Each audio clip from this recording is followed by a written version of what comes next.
Hi and welcome to another episode of Toby's Barbecue Corner. As you can tell, I am actually not in Germany, I am in Trinidad, my second home. So we're doing Caribbean beef short ribs today with homemade callaloo. Now what you need for it and how to do it, I'm going to show you in this episode.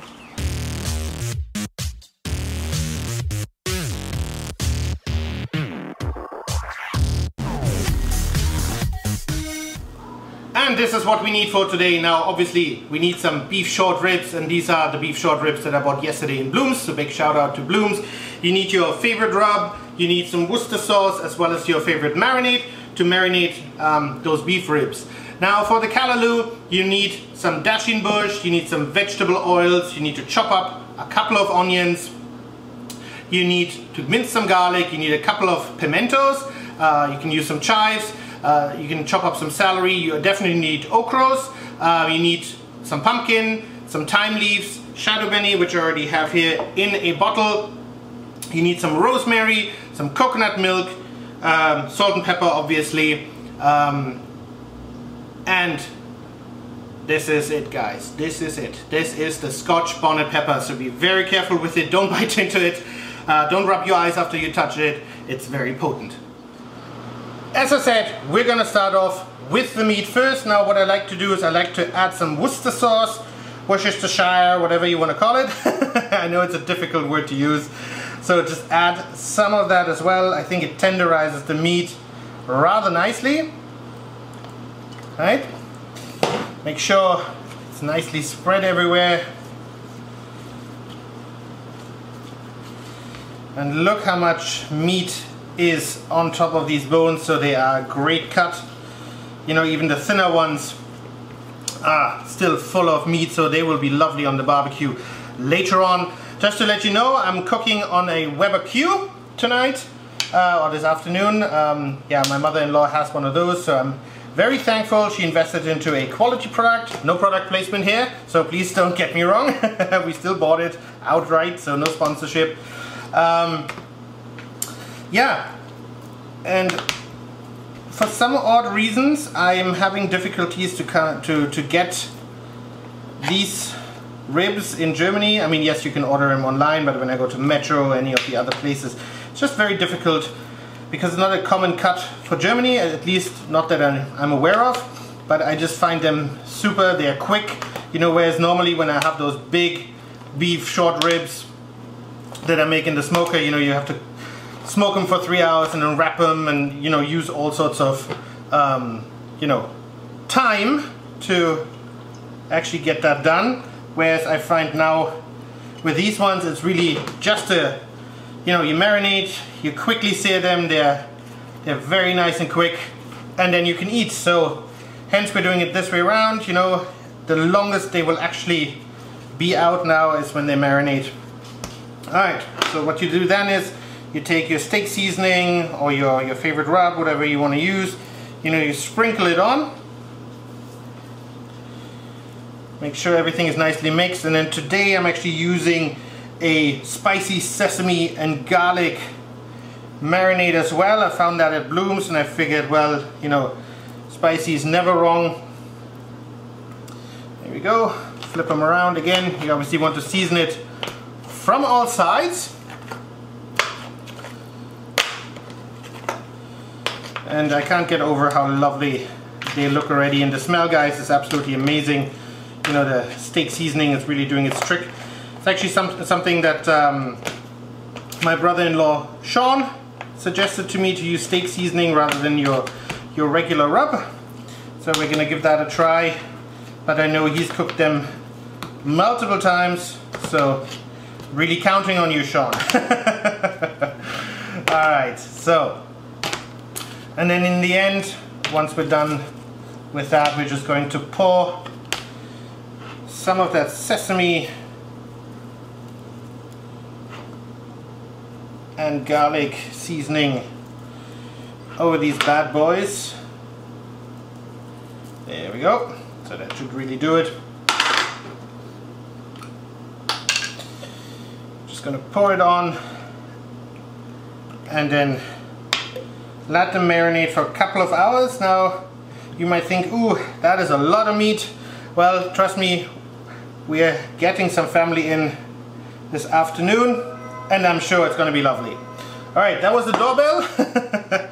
So I hope you don't mind. So as I said, we're going to rub that in.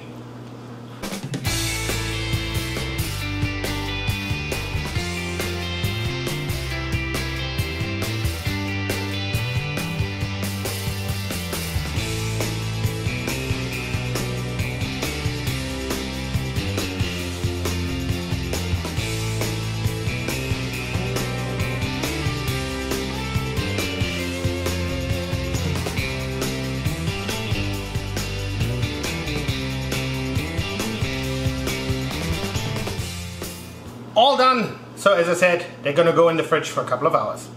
Now that the meat is marinating, let's take care of the cutting. So in no particular order, but let's start off with the really small items. Start off with the chives. And as you can tell, there's quite a bit of chopping going on now. The good thing about it is the ochros as well as the pimentos, they're not hot, so which means we can just take off the top as well as the bottom, and then they are pretty much ready to be eaten.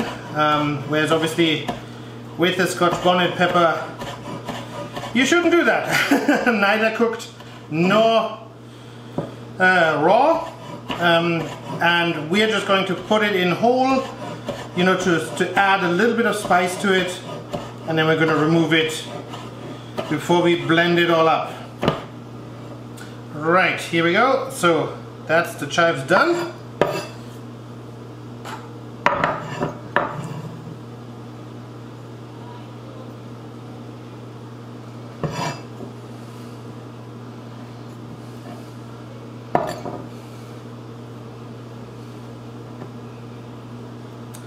Right, here we go. So rosemary, you know, just how you would do it at home, so no difference there.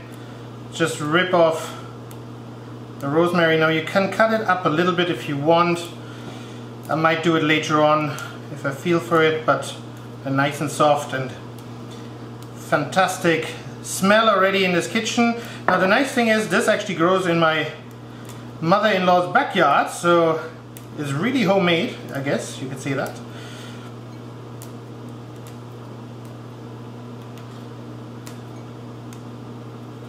There we go.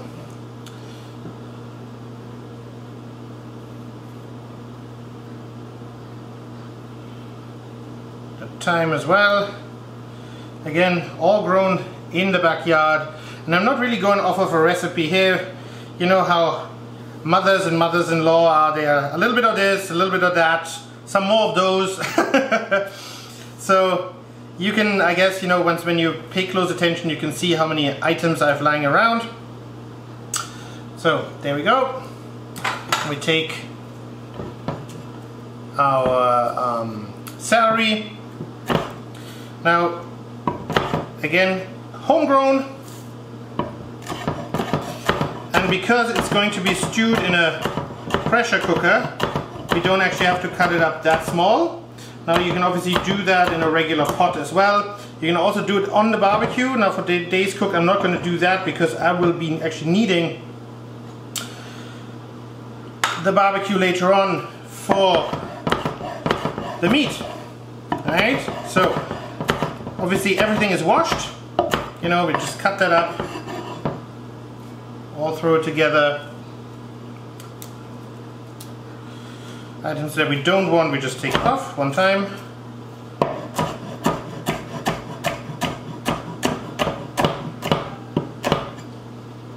There we go.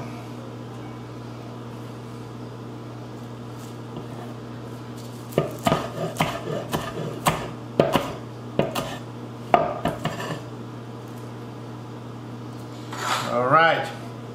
Now with the garlic, mince it a little bit. Onto the onions again, you know, obviously take off the skin, and then we're just going to peel them and cut them.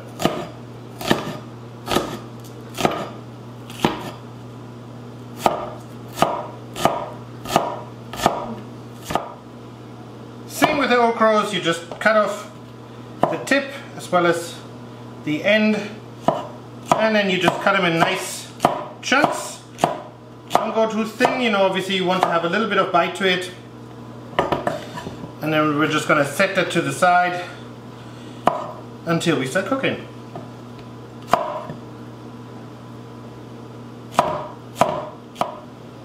Same with the pimentos, so you cut off both ends, and because they are actually not hot, just cut them up to whatever thickness you like, and let me tell you guys, they smell absolutely delicious. And obviously you can play with some colors, you know, because obviously you want to have some color in your dish as well. Because of the dasheen, obviously it will turn fairly green, so that's why I like to play with some red and maybe a little bit of yellow as well, just to give it that extra little bit of color.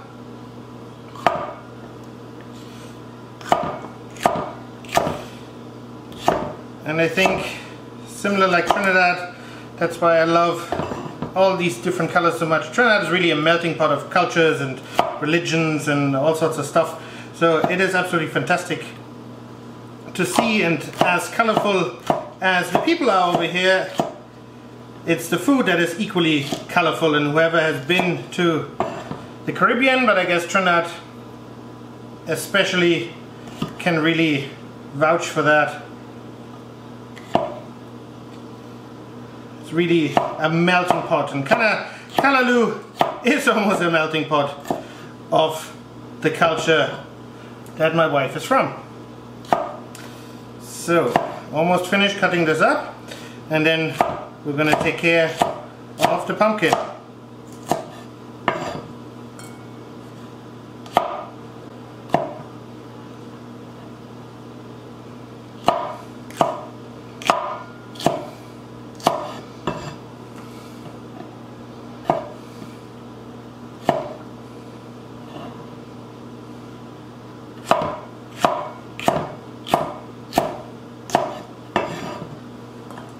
There we go. Set that to the side. Get rid of the excess now. Lovely pumpkin piece. Obviously, yes, we have to take care of the skin first. And that tends to be a bit tricky when you don't have the whole one.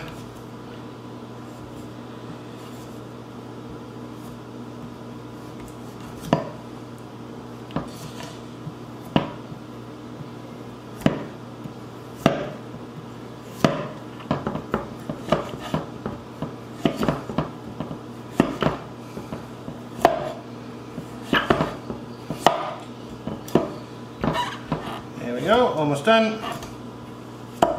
There we go.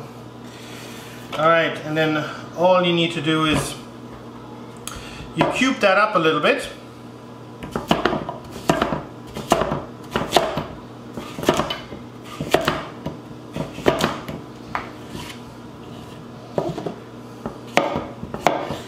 Kind of like roughly this size. So we're going to set that to the side.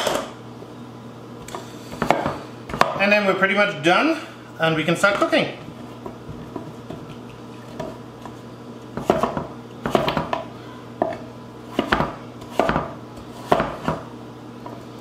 Obviously, the smaller you make them, the quicker they will cook. But as I said, we're going to be using a pressure cooker, so that shouldn't take too long. I'm estimating roughly 20 to 25 minutes. Alright, the pressure cooker is getting up to temperature, so we're going to add our oil, and then we're going to add in our onion garlic mix and give that a little bit of a sear.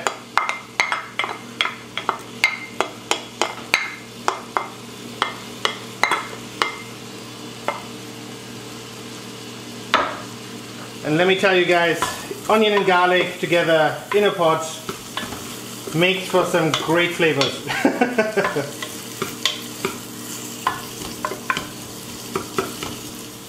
The garlic garlic as well as the onions are getting some color, so we're going to throw in the bush. And yes, it does look like a lot, but it will cook down, at least so I've been informed.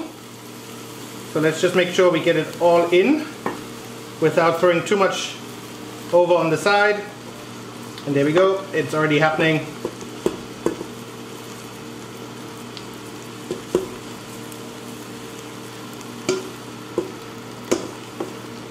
So you want the leaves as well as the stems. Alright guys? And I'll see if I can find a picture of what this particular bush looks like online, and I'm going to post it in the description as well.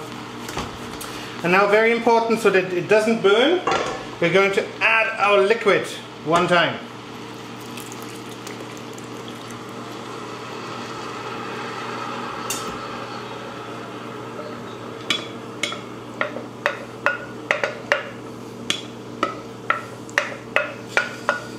Now check your liquid, because obviously you don't want it to burn.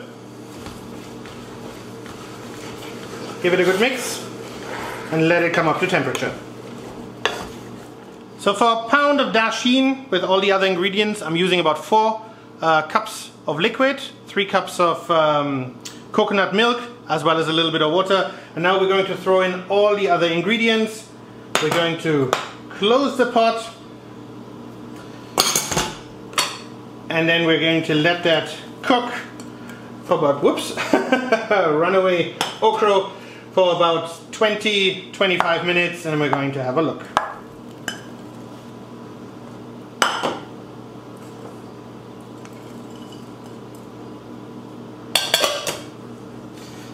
Shadow beni, not to forget. That should do it.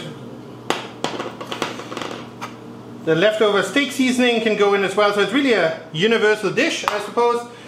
The pork, now don't worry if it's still a bit frozen, it will definitely cook down, so not to worry. In it goes. Already a little bit of salt and pepper, let's mix that up and throw it in. We can always season afterwards little, you know, as I used to say, you can always put in, you can never take out. And now we're going to close the lid and we're going to let it cook. Last but not least, guys, before we close the lid, in goes our scotch bonnet. Just be very careful, you know, submerge it, but don't pop it, because otherwise it will get too spicy. And remember, we'll have to remove it again before we start to, you know, mix it all up.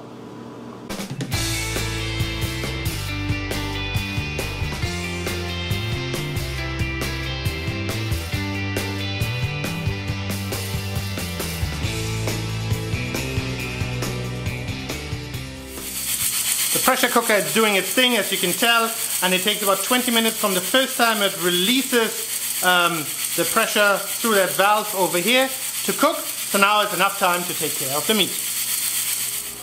The BBQ is nice and hot. Time to throw on the first couple of short ribs. And as I said, guys, this is a very quick sear. Maybe 90 seconds to a minute, sorry, to 2 minutes aside, and then we're already done.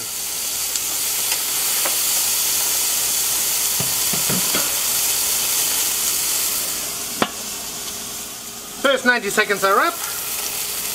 Let's have a quick look. And yes, look how they nicely separate. And give them a little bit more color maybe.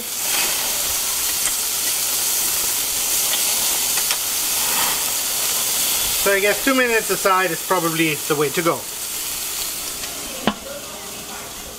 About 25 minutes later we're done, so we're going to release the pressure.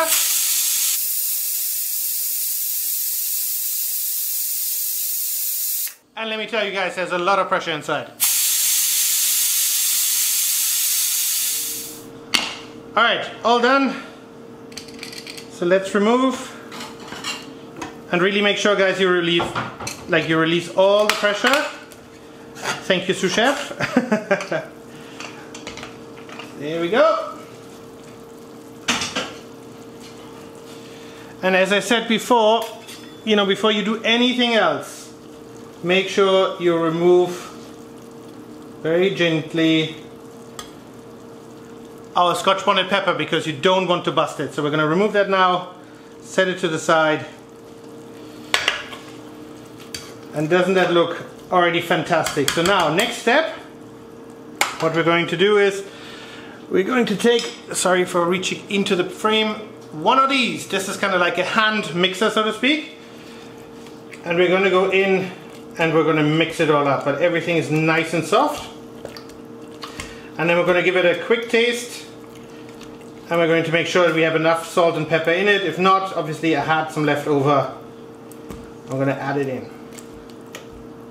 Alright, we came to the conclusion it needs more salt, so we're going to throw in the rest of the salt, give it a good mix, and then we're ready to eat. And I've just been informed this is the correct style of using it. You can hear the laughter in the background.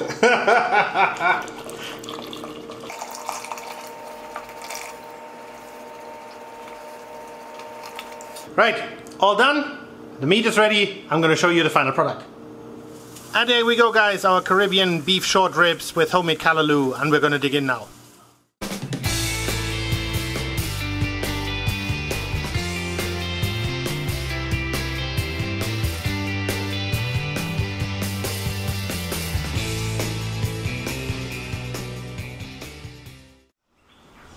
Alright guys, that's it for today. Thanks for watching. I hope you enjoyed the video about the Caribbean beef short ribs with the homemade callaloo. Now, it was super easy to make. The pressure cooker really did its job. And yeah, so I'm very excited about it. Now, if you did enjoy the video, I would appreciate a comment and a thumbs up. Please head over to that subscribe button for more great videos to come. And I hope to see you soon again at Toby's Barbecue Corner.